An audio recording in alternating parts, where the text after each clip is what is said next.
Hello knitters, Barbara Benson here. I'm an independent knitwear designer who also likes to make these videos here on my YouTube channel, Watch Barbara Knit. If you would like to know more about my independently published patterns, please check in the description below, and there you will find a link to my Ravelry page where you can click through and go and browse all of the patterns I have available as digital files for you to download if you would like to buy one. And if you decide you want to make one of my patterns, I would love to hear about it. You can either talk to me about it in the comments below, or if you check in the description, there is a link to a Facebook group that I have started. It's one of those, it's Facebook private, so you can ask to join, and there we can continue talking about what we're talking about now, or you can share pictures of what you're working on, and it would be great to see you there. What I am doing right now is I have a pattern tour for you. I am doing a series of pattern tours that are introducing the patterns that are in my book, Mosaic and Lace Knits. What I have done is the book is about a technique that I've developed over the last couple of years where I combine slip stitch mosaic color work with lace to give me colorwork lace. It makes me very excited. Now, the great thing about mosaic as a form of color work is that you're only ever working with one strand of yarn at a time. You just knit, you're knitting stripes and you're slipping stitches, and that's what creates your color work. So there's no yarn management except for carrying the yarn up the side. You're not carrying anything across a row. There's no floats. It's actually, I call it cheater color work. It's actually fairly simple. Now, in the book, I have patterns that are mosaic lace, where the slip stitch and the lace are happening at the same time, and it creates a more intricate effect. But then I also wanted to make sure to include pieces that had mosaic and lace in the pattern, but they're separate. They don't actually interact. There's no slip stitches in the lace, so that it would be, if you hadn't done the mosaic before, or if you aren't a super confident lace knitter, it'll help you build up to the fancier patterns. So there's a wide range of patterns, and today's pattern is one of the ones that has the mosaic and the lace side by side.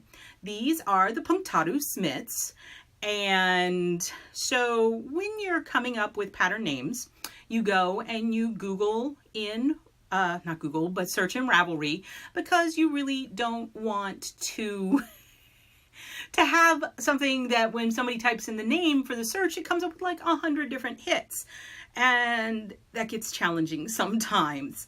So this is another fish name. I don't know why, but 2 years ago, I was looking at pictures of fish. And when you have fish, certain kinds of fish that are spotted, they're called Punctatus. It's the Latin name. And so these are spotted. Now, this is in Phideaux, P-H-Y-D-E-A-U-X. It's fancy. Phideaux yarn. She's a wonderful independent dyer. And the colors here are Direwolf and Ghost. So if you're a Game of Thrones fan, you might see where that's coming from. The Ghost is this speckle white, if you can see, and it's got the variegation, and then Direwolf is the gray. And this presented some challenges because doing color work with variegated, you run the risk of losing your pattern.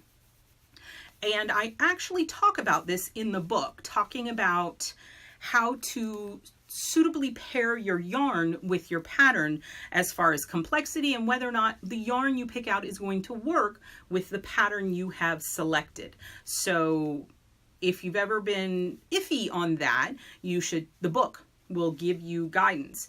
So that is why these are a particularly simple mosaic pattern. It's really one of the simplest you can get, but I think it looks really cool.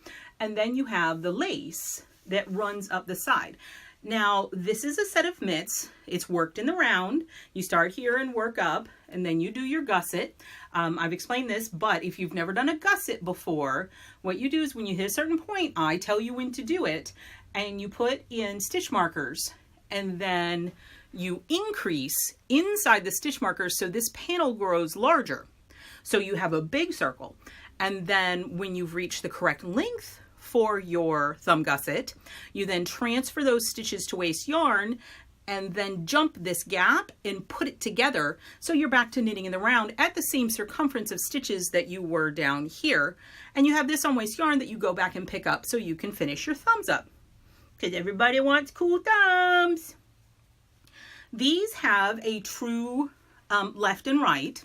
They are offset because I wanted the lace to be as large as I could get it, but I didn't want it to wrap around on the palms, because when lace is on the palm, it can catch on things.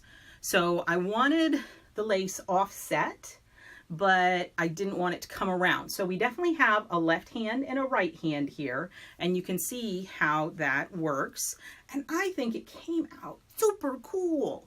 I love these mitts, but you know, I love all the pattern. You know, you work through things, and I mean, I would hope I wouldn't knit it if I didn't love it. But you can see these are the Punctatus mitts, and again, they're in Fido yarn, Sportif. And you've got your simple lace. It's a very simple repeat.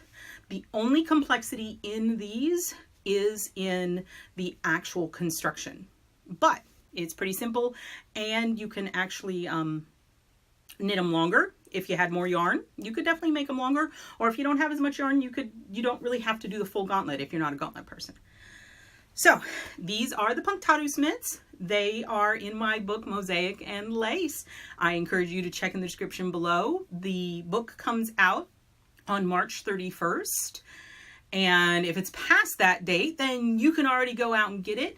I really encourage you to go to your local yarn store and see if they have it, because I really believe in supporting our local yarn stores. But if not, there's a link in the description below to where you can get it online. If you like this video, please give it the thumbs up, click that like button. And if you would like to be notified whenever I upload a new video, please subscribe to my channel and click notifications. And here, I'll show you this. Here they are. Ooh, thumbs up. Thank you so much.